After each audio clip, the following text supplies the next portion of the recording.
Hi everyone, I'm Jocelyn, and I am grateful you're here. You're listening to the Starting with Gratitude podcast. This is a safe space intended to host meaningful conversations exploring all topics of the human experience. Every conversation starts with gratitude and remains rooted in gratitude.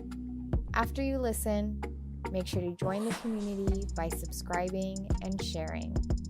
I am so happy you have joined us. Hi, Yari. Hi.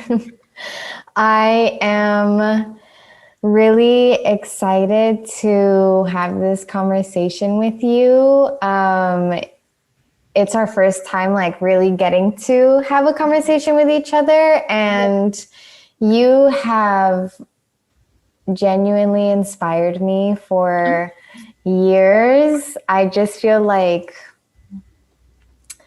I don't know how to say it in English, your manera de ser, your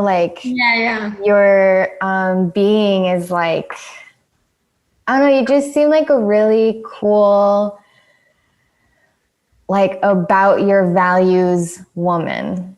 And I admire that. And so I'm excited to just have this conversation. Yeah. Thank you for reaching out. It's so interesting that this is all about gratitude. And I know, you're going to ask me some questions, but I've really been in a space where I'm trying to tap back into my creativity and do things that really inspire me. And I think because of COVID and the pandemic and being stuck indoors, we don't have the usual stimuli that we have when we get, especially working in entertainment, when we get invited to events or screenings or, going to the museum for the day or taking yourself out to brunch or, just being inspired by every day walking around the city or wherever it is that you live. So I was really trying to manifest more opportunities to kind of kickstart just my creativity and getting myself back in that space, because last year there just wasn't anything, you know what I mean? Especially because we didn't know what was happening. It was like the apocalypse was happening, you know what I mean? Yeah. And then you emailed me and I was like, can I get $1 million? I was very much oh wow, okay. So anyway, so I say that to say I'm excited to talk to you too. And it was I'm a strong believer in when you really are specific about what you ask for, the universe delivers. And so it was okay, you miss talking. Here's someone that's gonna wants you to be on their podcast. So yeah. Oh, that's serendipitous. I love when that happens. So there's stuff that I can already bring into conversation from what you just said, but I'm going to invite you to share and express your gratitude before we get started. So the space is yours. Yeah. Okay. So I start every morning with gratitude, and also usually before bed. I started this in 2019. As truly as a way to ground myself, but also as a way to not reach for my phone the minute I open my eyes. And I think that a lot of us do that, which I'm not judging, but I didn't want the first thing that I saw in the morning to be my screen, because it's usually the last thing I see. And we're on a screen all day, every day. So the things that I am currently grateful for, first and foremost, breath. Being able to actually breathe. And I think I'm always grateful for that, but especially during COVID time, I'm just I've been really thinking about even the most minor things that we take for granted. I'm really, so in that regard, I'm really grateful for my health right now. This week I wasn't feeling too well, and anything could be COVID. Your elbow hurts, COVID. So not to make light of it, but it's I think that we are all living on edge, and that fear of potentially getting something that, the vaccine just started to roll out. I really think that it puts us in a space where when you're always on alert, that doesn't help your immune system. So anyway, so the point is that all my tests came back negative, and so I'm feeling really happy about that and just really grateful. Like, okay, thank you, and thank you, God, for making sure that I'm okay during this time. I'm really grateful for the support system that I have. I haven't always been the best person at asking for help when I need it. I'm usually the person that people come to. I'm usually the caretaker or the person that gives out advice. And in the last year, I have learned to kind of like humble myself in that way, to really not be scared to be vulnerable with my girlfriends in a completely different way than when I was in my 20s or in the first half of my 30s. I'm about to turn 35. So I'm really just like really grateful for the women in my life, because they've really shown up for me in a way that, not that they hadn't before, but that like I just hadn't like allowed them to. And I think there's something to be said about when you need something from like emotional support from people, or like something from people that you're close to, and they meet the moment and you're just like, oh yeah, like I have this I have this group of people, that have this tribe that like truly loves me. And I just have to allow them, give them the space and the okay, the green light to love me. So I feel really grateful about that. And lastly, I'll say I'm really just grateful for joy right now, which I think is like a hot commodity. I think last year I was really depressed and had a lot of anxiety. I was having a lot of panic attacks. And this year so far, I've just been in such a better space emotionally and mentally. And again, I think that has a lot to do with the rituals that I've created for myself, with gratitude in the morning, with journaling when I'm feeling anxious or sad.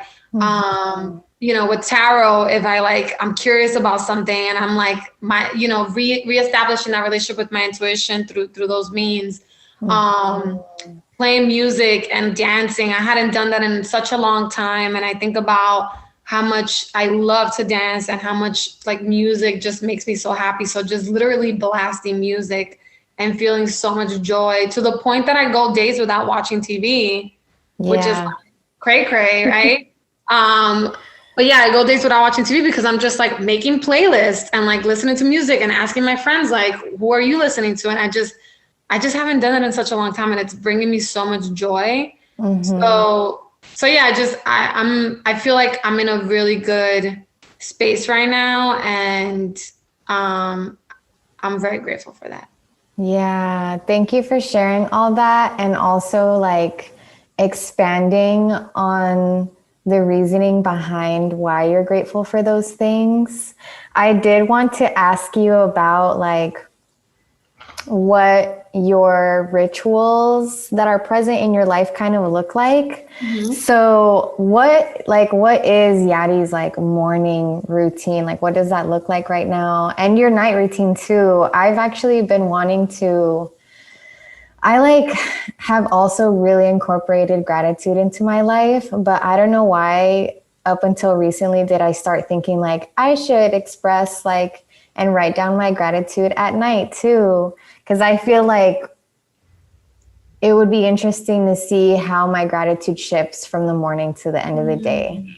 Yeah. So my like day routine, I would say, is like I said, when I wake up in the morning, the first thing that I do is like say 3 things that I'm grateful for. What I've learned, before I talk about rituals, what I've learned about having rituals or, having habits, because that's really what they are. For me specifically, is I don't try to take on something that's too big, because I will just like, I will get either bored with it or it'll be like too much of a commitment. And I think that right now we're having a hard enough time putting on jeans. So I really just try to be like realistic with myself so that I could be, extend grace to myself and not like, a month from starting a new ritual, be like, you didn't do that. Like, I don't want to be my biggest critic. I'm good at that on my own. So I don't want to like add to that.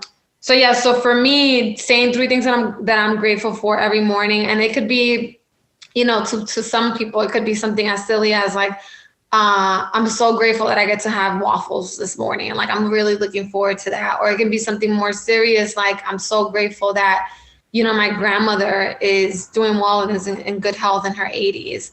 So it really varies, but it's usually like the first three things that come to mind. And then I usually do reach for my phone, look at my email for work, look at my personal email. We'll check like social media. And then get up, make myself breakfast, play music. I created like a morning playlist that's not too party, that is not too crazy, but that just kind of like wakes up my body, and puts me in a good mood. I'm a tea person, so usually some tea in the morning, something hot in my stomach. Right now, a lot of ginger because of, it's cold and all that. And then at night, I'm very like simple. Like, I think everybody has like a beauty routine. So for me, it's like putting a deep mask. It's not like a mask that you wash off. It's something that you fall asleep with that I found like a month ago, and I really love that. I just feel really like lush and like just like really luxe, you know what I mean? And that's been really big for me too, where like texture. So like putting on pajamas that like are either really silky or just really like warm, depending on how I'm feeling that night. I'm trying to listen more to my body. And so if my body is like, I want to feel more luxurious or I want to feel more comfy, depending on what that is, I have a pajama set for that.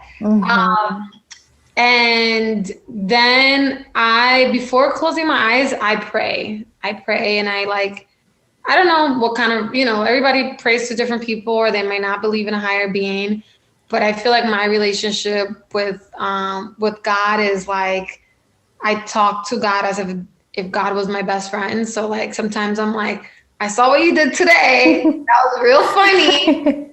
Yeah. You're funny. Or like, ooh, that was a lesson that I didn't want to learn, but like, I see it, I get it. Like, you know what I mean? So, I tend to have those types of conversations, and prayer for me, for the past year it's been about like asking for clarity and for guidance. And again, I think that's part of like knowing that we're like a speck in such a bigger galaxy. Yeah. And sometimes, like you mentioned, the gratitude at night, sometimes I do add gratitude at night if something like, if I'm excited about something or whatever, but usually, like I said, it's during the morning. So that's like my morning and night routine. Yeah. I love that you like, I feel like you're really like in this season of like appreciating the smaller things and taking note of like the details, like the fact that you brought up texture. Like, that's so beautiful that like, I love that. Yeah. I think that's really, all your senses tell you something, whether it's a nonverbal or verbal cue for you. And I think that, your home, if you're lucky enough to like live by yourself, or your room, whatever space is yours, especially during this time, like, I don't want to be in a space of sadness or negativity or any of that. So anything that I can do to really make my spirit feel good, whether that's like velvet crushed, comforter, which I have, or, making myself a really good pasta with like shrimp, which I do. So it's like really, I wouldn't say necessarily like indulging in a way that is, reckless, because that's not necessarily my personality, but indulging in a way that's like, that I'm really paying attention to myself. Like, does that make me feel good? And being introspective and like, it doesn't make me feel good. Why is that? Yeah. And like, how can I change that for myself, Yeah. What do you think helped you kind of develop these day-to-day tools that ease your anxiety, that bring you joy, that connect you to your body? What do you think were the things that led you to this awareness? Oh, honestly, I would say it's a combination of like prayer and my therapist, you know. I think that I'm not a religious person. I didn't grow up in the church. I went to church a little bit when I was growing up, to Catholic church, but my mom was never like just a religious person. She wasn't like every Sunday we're going to church. Like I just didn't have that experience. So she really was kind of like, you know, do you there, you know, for her it was like, there's a higher being. There's things that you can't explain, and there's definitely a higher being. So for me, it's just has been really like developing that relationship. And I think that our intuition is really tied to that higher being if you're someone that believes in that. And I feel like when I'm like really listening to and that's really listening to yourself. When I'm really listening to myself and paying attention to my intuition, I feel like my connection is like the best with the highest, you know what I mean? So really developing that and not being scared when that voice comes through and is like, this ain't it, or like, you got, you know, this is going to be like a rough patch, but like you could get through it, or whatever the message is, you know, just really paying attention to that. And then, like I said, therapy, I've been going to therapy for almost 5 years. And that has just done, like, that's just helped me so much because I get to have this person who is invested in my mental and emotional growth. But they are not like my mom or my aunt or my grandma or whatever, you know what I mean? It's like an unbiased person to have in your corner that can really like hold you accountable. You know, I tend to kind of get ahead of myself, and my therapist is very good about being like, I'm going to reel you right back in because you're getting like, and then like that triggers like my anxiety, you know, because I'm already like at level 20 and it's like, relax, we haven't even entered the room yet. So therapy has really helped me in terms of like everything that I just talked about introspection and really listening to myself, and also like using my voice and not staying quiet when something really bothers me, or when I'm being made uncomfortable, or when somebody's trying to make me feel small, or when I see somebody else being taken advantage of, or being disrespected. That was all, I think that's always been within me, but therapy has given me the tools to like notice those things, to really hone in on those things. And when I am being triggered, or when my anxiety is acting up, or when I'm seeing that I'm going down the wrong path, and, you know, whether that's like leading to potential depression, or just like making choices that are potentially harmful to myself in an emotional way or a mental health way, therapy has given me the tools to self-correct, you know what I mean? And that's like I said, journaling, or talking to myself out loud and being like, that is not real. That doesn't make sense. You know what I mean? So it's really given me those tools. And then, like I said, having someone that I can be like the most vulnerable with, like crying with the boogers coming out, and they're like, oh girl, you know? So yeah. So I think those two things, like really working on my spirituality and my mental health. And I think that the last thing I'll say about that is that it's a lifelong commitment to myself, you know? And I think that, you know, I don't know if you're Latinx. I think you are. Yeah. Coming from like a Latinx background, Hispanic background, I don't know, whatever people call themselves, whatever they want to, Black or brown background, you know, therapy is something that our generation and like the people that are younger than me as a millennial are starting to normalize. And it's like, that is a lifelong commitment to yourself. If you go to an internist to get checked up once or twice a year, as a woman, if you go to the OBGYN, if you're going to the dentist, you're doing all these things with these other doctors, why wouldn't you, like, if you're able to, why wouldn't you commit to your mental health? Because if like, you're not, if shit is not right up here, for me, I can't function. Like it's like, I could function, but I'm not doing it to the best of my ability. Mm-hmm. And like, who wants to deal with that? You know what I mean? Yeah. Again, I know that's a privilege because not everybody could afford therapy. Mm-hmm. And I honestly wish, like, I feel like every time somebody's born, they should just get assigned a therapist. Like, Yeah. Yeah. I did want to like ask you if granting yourself the gift of going to therapy was something that you struggled with because of our Latinx background and it being kind of like this taboo thing of like going to therapy or like even just talking about your feelings. So I'm glad that you brought that up. yeah. Yeah. It was hard. You know, I think the the three things that were a turning point for me, and I started going to therapy when I was, I want to say 29. Mm-hmm. The three things that happened were, I was just in a really dark place. And I recognized that place from when I was 25 and I had gotten wrongfully fired because I spoke up about the verbal abuse from the boss that I had at the time. And like, he got me, it was like his word against mine, even though I had evidence. Mm-hmm. And so I was just in a really sad place because I was like, what the fuck, you know? Mm-hmm.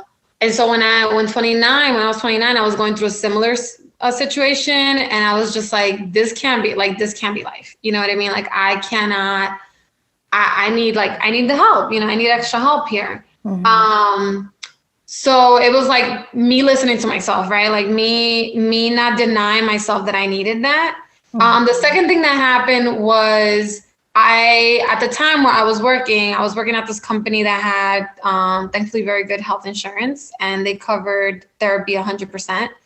And I was sitting in the lunchroom, in like the cafeteria with other women from the company. They were all older than me. There was like 3 white women and 1 black woman, and they were probably like in their 40s.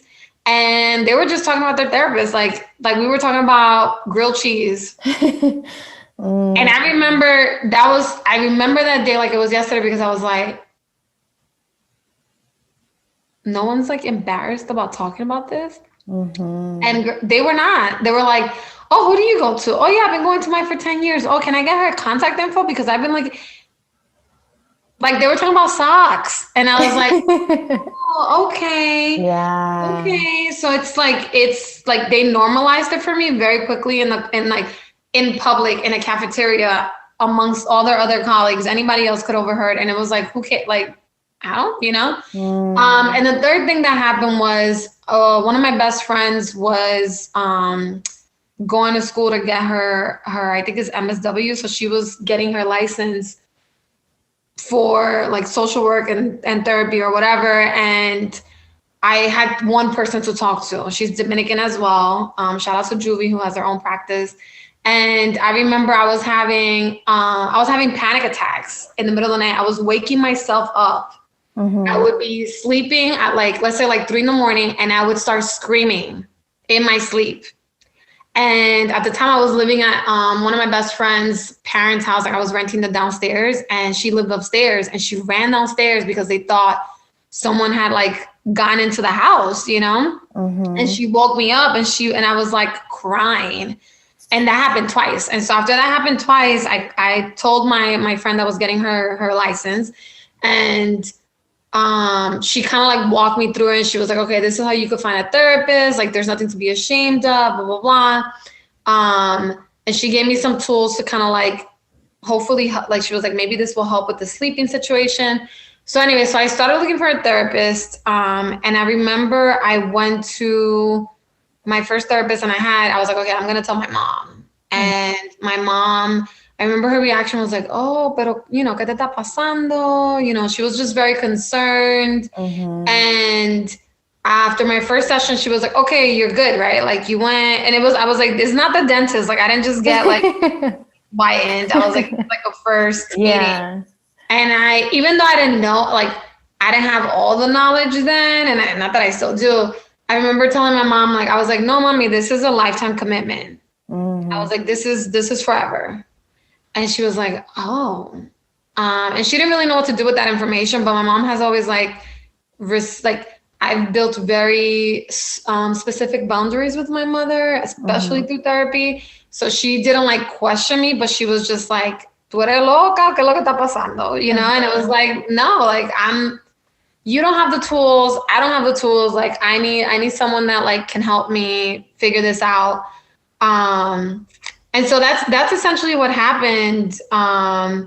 But I honestly didn't really start talking about therapy openly, I think until like the last 3 years, where I felt really confident and comfortable and was like, this is so dumb. Like, why don't we talk about this like it sucks? Like it should be something that we normalize because so many people are suffering, and then to be ridiculed or be made fun of or felt like you're crazy. It's like, no, where's the empathy in that? So I have found myself speaking much more about it very naturally, like I'm doing right now. And I hope that like allows people, like it gives people permission to also like do the same for themselves. Yeah.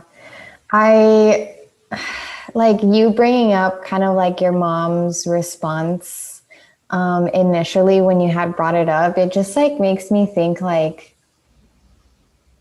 where did this even, like, at what point did self-expression of like your emotions become, like suppressing it become normalized, And I feel like for anyone who is Black or brown, like us getting to a space where we have a healthy relationship with our emotions is probably like one of the biggest breakthroughs that we can have, and like openly expressing like how we feel. Because, looking at like my tios and my tias and my mom, my parents, like they are still very much so uncomfortable expressing like how they really feel, like you ask them how they are and it's like, everything's good. I mean, I will say like my mom has never been someone that was like, why are you crying or whatever. She's literally my number one fan. And I mean, if I start crying, she starts crying. But I think within the community, absolutely. And I would say probably within my family as well. It's just like that old school. It's like just like antiquated. No offense to them, but that's really what it is. And I extend grace because they just didn't grow up with that. They didn't grow up with that. No, they didn't have somebody at the cafeteria that was like, oh yeah, I have a therapist. Oh, what's your therapist's name? Like they didn't have that moment that was like, oh, you know what I mean? And with my mom, I will say years later now that I still have therapy, I talk to her like nothing about it. And she's now gotten to a place where she's like, I wouldn't mind trying therapy. Like that sounds, and I'm like, she said that literally to me maybe like 2 months ago. And I was like, oh, okay, that'll be. But it's because like I have conversations with her, or she'll tell me stories about when she was a kid or whatever. And I've been able to like connect the dots for her a little bit. And she'll be like, and then she stays really quiet and she's just like, oh shit. And I'm like, yeah, that's fucked up. And, and like acknowledging that for her in a way that doesn't make her feel like she's like unhinged or like that was everybody, it's like just because her and her brothers and siblings like grew up in poverty amongst many other people, like that wasn't okay. Like that was sad, and it's like, you're allowed to be sad about that. You're allowed to have like your hangups, but it's like, how do we like work through that? So that we don't like keep passing that on to every generation. And that's why for me, I'm like, I'm trying to break intergenerational like trauma, and I'm sure that I'm going to have stuff that my kids are going to be like, got to work through that. It's just, that's part of being human and being imperfect. So I'm glad that at least like her opinion of that has completely changed. And she's seen like the amount of growth and the amount of self-awareness that I have. Like, okay, yeah, I get it, Yeah. Isn't it beautiful? Like when you have those moments with your mom or with a parent. Absolutely. And it's like you have kind of created this safe space for them that you realize they never really had, in a sense. And you yourself like have gotten to the level of awareness where you can kind of have this conversation with them, and in that conversation, like you yourself learn things about yourself too. Oh my God, yes. There's been so many things that have been revealed that I'm just like, oh, and then it's like, sometimes it doesn't hit you right there, but you'll be like in the middle of doing dishes and like something happens and it connects to the other thing. And you're like, that's why that thing is, you know what I mean? And so again, it's like not being scared of, like you said, not being scared of those feelings, and not being scared to be curious about those feelings, which I think is really the space that I'm in right now. And, the other thing I'll add about therapy is like most of my girlfriends are in therapy now, and our conversations are different, and we're able to hold each other accountable in a much healthier, different way, where we're like, because we now have the same lexicon, and we have similar knowledge where we're like, okay, you're doing that thing, or like, we know how to like just support each other in a different way. Even asking each other like, okay, are you just venting? Do you want advice? Like, how do you want me to show up for you? Like anytime somebody asks me that, I'm like, I love you. I love you. Because and that's really hard for me because I'm so used to just being the person that gives advice. And I think I give pretty good advice, but sometimes people don't want that. Sometimes like they don't want to fix a thing in the moment. Sometimes they just want someone to listen to them and to be like, yeah, that's fucked up. Or like, yeah, or like, oh my God, I'm so excited or whatever. So I think being able to ask like, what do you need? How do I show up for you? Instead of like doing that in the person's love language, instead of just like assuming that you know the answer. I think that's something else that has also come through from therapy. Yeah, those friendships are so beautiful and like healing. And I love that you have kind of like that sisterhood around you. I feel like I'm starting to develop that circle around me. And I've definitely noticed more and more so, like when my friends say things like, oh, I'm like honored to experience you, or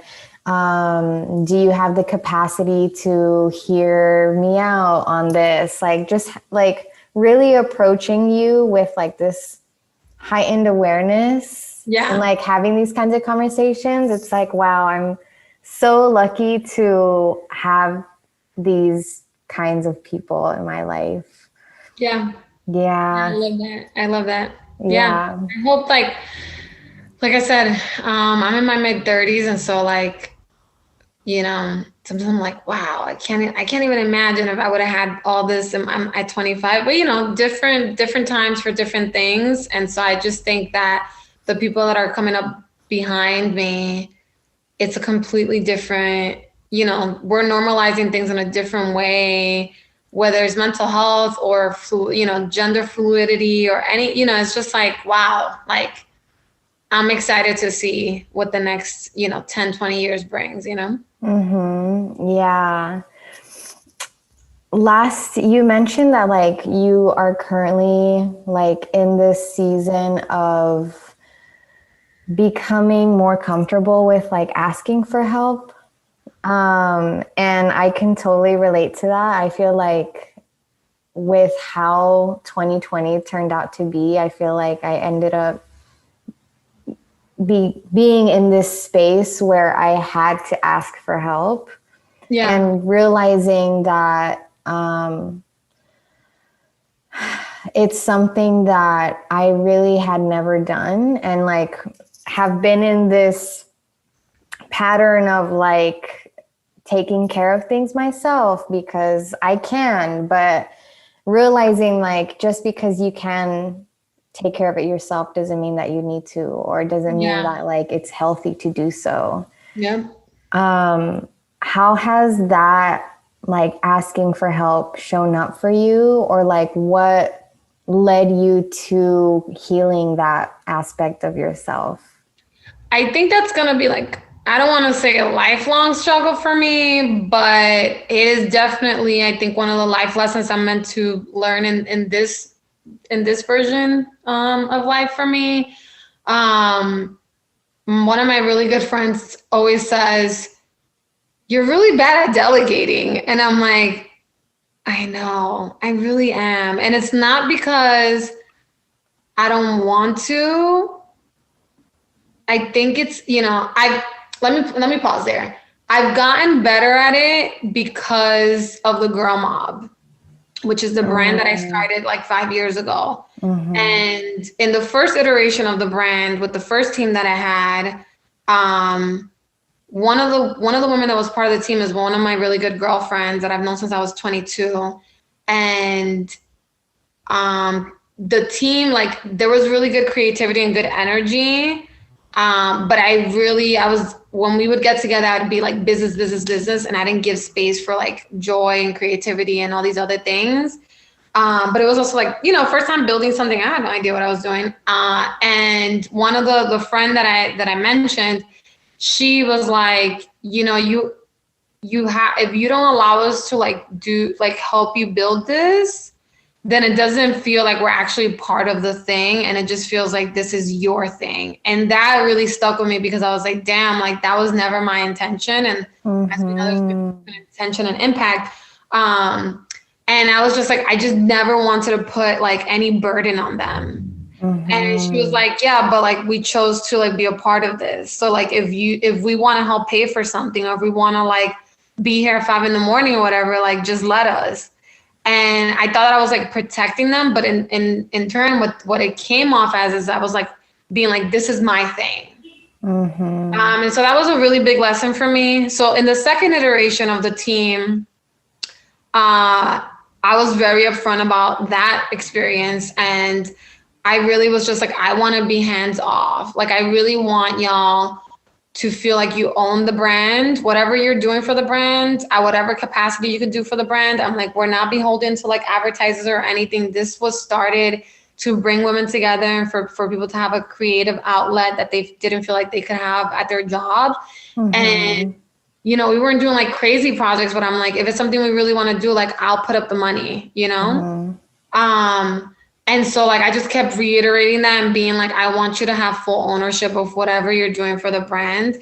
And now it's gotten to a place where like, it's just running. Like they like might run things by me or ask for advice when they feel stuck. But honestly, like I have someone that's like putting the articles, somebody else that runs social media, like they're doing their own thing. And that has been really liberating for me because I'm like, I don't know where I want the brand to go next, to be honest with you, but I would love for someone, if it's not me, for someone to like, create version 3.0 of it. And I myself, I'm working through that. But I think that when it comes to like building a brand, or if you have a company, I think that if it's able to work without you present, then you've done a good job. And I think that's part of like, of letting go and of delegating and of allowing people to do what they enjoy doing, what you hired them to do. You know what I mean? And that requires trust. So for me, it's just really being like, you have to just trust.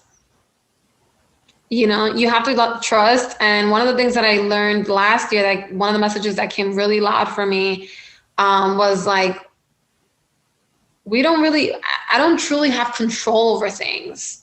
Like I have control over like how clean my apartment is, what clothes I wear, what food I eat. But life is ever changing. Things are always moving. I can't control I could control what I say to somebody, but I can't control how they respond to it, what they say back to me. So all these little messages in terms of like control really came through for me in the last year, where I'm just like, oh, like I have to, as I say, like Jesus take the wheel, like let go and let God, and trust that like the universe will catch me, and that the right opportunities will fall in front of me, and that the right people will come my way, and that I'm listening to myself so that I know this is a person I could trust and I can hand this off to them, or this is not a person I can trust because they're not self-aware and they don't have my best interest in mind, and this is not a mutually beneficial, so everything that I'm talking about in this conversation is interconnected. And I think that is where like alignment comes in. And that's where you're able to be like, I trust myself, so I trust the decision that I'm making, and that, you know, Jocelyn can project manage this thing that I'm working on. And I know that she's going to do a great job because she really believes in this thing. Mm-hmm. And I trust that if she has questions or she feels stuck, that she's going to come to me, and I've communicated that to her. Mm-hmm. So again, just like all these things are interconnected. And that's, I think, what's allowed me to get to the space that I'm specifically in right now. Mm-hmm. And I'm hoping to like continue to like build that muscle so that it's not a struggle for me. Both, you know, in my career or in romantic relationships or in friendships or any of that, you know? Yeah. Thank you for sharing all of that. What do you feel like you are currently, like, what season of your life do you feel like you're currently in right now? Especially now that we've kind of like, the calendar and like the societal construction of time has like allowed us to really move on from 2020. And like we have this like space to like breathe, you know, from last year. What season do you feel like you're in right now in your life? I think that the season for me right now is like I am like watering myself. Like, if like my garden was dry AF, okay, like it was wilted. We didn't have not one flower growing in that bitch. And now I feel like I am fully centering myself. And again, everything I talked about, from texture to what I want to eat to what music I'm listening, I'm like truly putting my spirit and my body first. And it's like, what makes me feel good? What brings me joy? Mm-hmm. You know, and if I want to cry it out. If I want to take a bath, like that. So really like indulging in myself and taking care of myself in a way that I just have not done in such a long time, you know, because I have taken care of everybody else, you know, whether it's like, my relationship with my mother, whether it's like the jobs that I've had in the last few years where I was literally, you know, when I was doing diversity and inclusion work, I was emotionally depleted because I was like, I took on so many feelings from other people and so much shit that was happening. Mm-hmm. In my last relationship, you know, same thing. And so like Jadi has not put Jadi first. And in talking about listening to yourself, last year I had a moment where I woke up in the middle of the night crying because it finally hit me where I was like, oh, I haven't been honoring myself. Mm-hmm. And I was like, I betrayed myself. Mm-hmm. And I wrote myself a letter and I apologized to myself. And I was like, I'm so sorry. And I think that that's the kind of relationship that we should all have with ourselves, where we're like, how am I disrespecting myself? You know, when someone says some fucked up shit to me, am I saying something back? Am I in a shitty relationship that makes me unhappy? Am I not putting the right boundaries with people or allowing habitual line steppers to continue to cross that line? Am I feeling, shitty in my body and not stuck in my body and I'm not loving myself? Am I doing something about that? Or am I going to keep eating whatever that looks like, whatever that looks like, what am I doing that's like, I am disrespecting myself. I don't have boundaries for myself with myself. Mm-hmm. And so now I'm in a space where like, I'm kind of on the other side of that. And it's like, okay, I acknowledge all that stuff. I've worked through all that stuff. And now I'm in a space of like holding myself and being like, I love you so much. Mm-hmm. I love you so much. Thank you, feet, for allowing me to walk. Thank you, lungs, for letting me breathe. Thank you, like, ears, for letting me listen to this music. You know, it's like, it's full gratitude mode over here. Mm-hmm. And also like, I don't have time for that energy. Like if there's some energy that I don't, X name, sorry, can't see you, don't want to talk to you, can't call you, don't want to go for a walk. Like I am truly not in the space of like entertaining things that I don't want to entertain. Like I just don't care. Like I'm like, whatever I truly like, whatever my spirit wants to do, that's what my spirit is going to do that day. And that if that's binging a show the whole day, cool. If that's ordering food, cool. If that's going for, and like that has been so liberating to give myself that permission. In a way that I just haven't done in a long time. Like I haven't felt this good in a really long time. Yeah, I'm so happy for you. I'm glad that you've arrived to this space, because I know that it is a process. Like, and it ain't pretty, let me tell you. Yeah. And I can actually really relate to everything that, really honestly, most of the things that you've said in this conversation so far, but what you just said right now of like, last year, I feel like all of these things were happening in my life, and all of a sudden I was like in this space of like, oh my gosh, how did I arrive to this space? Like, how did I like let myself go? Like how have I been neglecting myself to get to this point? And realizing that it was mainly because I didn't have boundaries, mainly because I too was taking care of others and prioritizing others and their comfort over my own comfort. And I too feel like finally kind of like on the other side of like, okay, now that I've processed everything that just went down because of that, I can now start developing this almost new protective relationship with myself. Yeah, because that's the part. How do you commit to that? How do you make this something that's about longevity? You know what I mean? Like, from my last job, I burned out completely. And then last year, towards the end of the year, I was like, ooh, I'm seeing the signs of like burnout.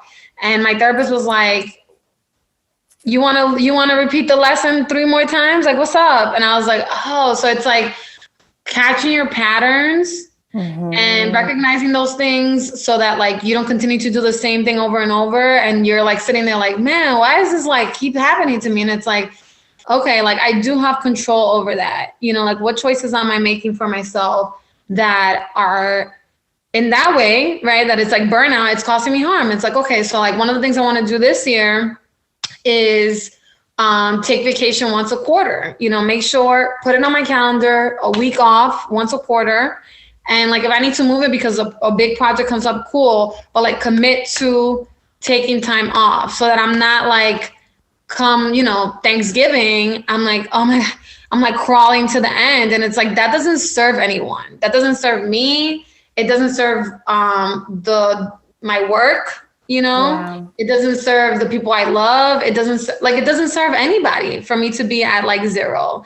And so like holding myself accountable in that way, I think it's really important. And that's why it's funny when you said that, it made me think of, when I was an undergrad, I pledged Latina sorority, and they used to always say, the real work starts when you cross.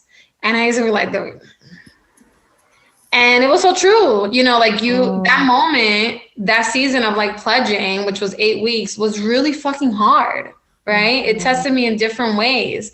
But then I crossed and it's like, oh, now there's like this whole other responsibility. It's like, okay, now I have to uphold the thing that I just pledged for. And it's the same thing. Like I just went through this whole season, a whole year of like feeling just like I was on a literally strapped to a roller coaster that would not stop. And so now I was like, okay, what did I learn from that year? And how am I committing to this? Because like now I know what the responsibility is, how I know what I need to do to take care of myself, or I need to be more curious and okay with like being like, okay, exploring what that looks like, but it's that it's committing to that, just like how we need to commit to like being anti-racist, just like, it's a commitment, it's about longevity, and that's the hard part.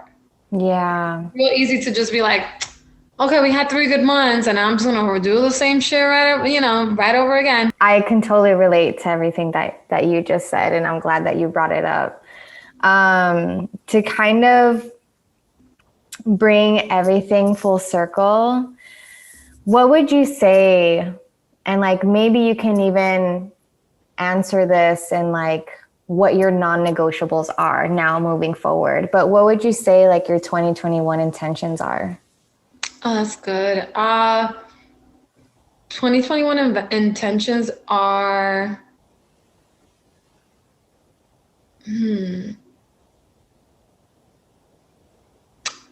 well, I would say like only saying yes to things that I really want to do. And that's across the board, you know? Like not, I'm not a mean person. I think I'm extremely empathetic. But like we just discussed, it has like put me in a place where most of the times I put people first. And so like being comfortable just being like, no, that doesn't fly with me. Like, I don't like that, you know, or like that was disrespectful or whatever the case may be. So like only saying yes to things I want to do, making sure I'm always speaking up. And that doesn't mean like being reckless with the mouth. You know what I mean? I'm not someone that, I'm not a reactive person at all. But I think sometimes the time calls for you to, you know, be reactive. And sometimes I like want to go back and really think about it. And then the time, you know, so it's like, and also like it takes you 5 years to get back to it and like, you know, call somebody out, you do it. But like allowing myself for that. I think other intentions are just like seeking like joy and like pleasure and not like shaming myself for that.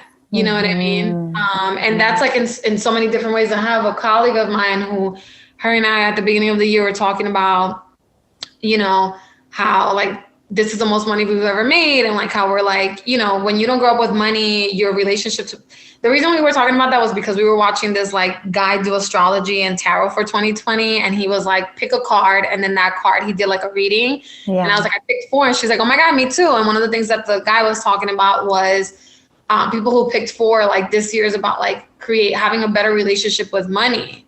And not being like, I gotta save all my money. And like, you know, and it's not about like being stingy. It's just like, we were raised to be like, there's always gonna be a rainy day. And like, because we didn't come up with much, like you're always waiting for that shoe to drop. And that doesn't allow you to like treat yourself to a massage or like buy the bag you want to fucking buy the bag. Just buy the bag. You know what I mean? If you can, right? Like you're not like, again, I'm not talking about being reckless. And so for me it's like pleasure and joy, and that's attached to also to money, and knowing that like changing my mentality around that, not thinking that like money's like I'm gonna be short on money or whatever, but really knowing like money comes to me freely and easily, and that I will be taken care of. You know, that I will be taken care of. So like just like those are my kind of affirmations right now that I will continue through 2021, and again that, you know, pa'lante. And I think like, for me, that's enough. You know what I mean? And the last thing I will say is like, in pleasure and in joy, it's like being playful. I mentioned earlier, like just trying to spark my creativity again. And I think that something that I've recognized is that my creativity is attached to being playful. And so it's like, how do I do that from home? You know, like, and I've like bought coloring books. One of my best friends bought me a puzzle, doing a vision board that's attached to dancing, doing the playlist, you know what I mean? And so it's like, how do I play? How do I get to like be playful in a way that's not necessarily attached to a specific project? But that just like genuinely brings me joy, you know? Or like doing my nails, you know what I mean? Learning designs, like those are the type of things that I'm seeking and that I'm calling out for, because I think that, again, they help me water that garden, and then I'm in a space where I can like truly serve myself and others. Beautiful. Yeah, I feel like being playful and reconnecting with that is like reconnecting with your inner child. And I feel like a lot of people are in that season. I think it's really beautiful. Well, thank you so much, Yari. I feel like this was like a really beautiful conversation on like self-care and prioritizing self and healing. And I'm proud of you for arriving to this space. And thank you. Congratulations. Hard journey, but the only way through is through. So I'm so grateful for you for asking me to be a part of your podcast. Literally, like I said, I was like, I really miss talking. Yeah, I know. Really miss, like, I feel like I've learned so much in the last year, and I feel like in non-COVID times, I'm usually on a panel or moderating something, or like I have things going on, and I'm happy that you reached out. So thank you for that. This is a wonderful way to spend my Sunday.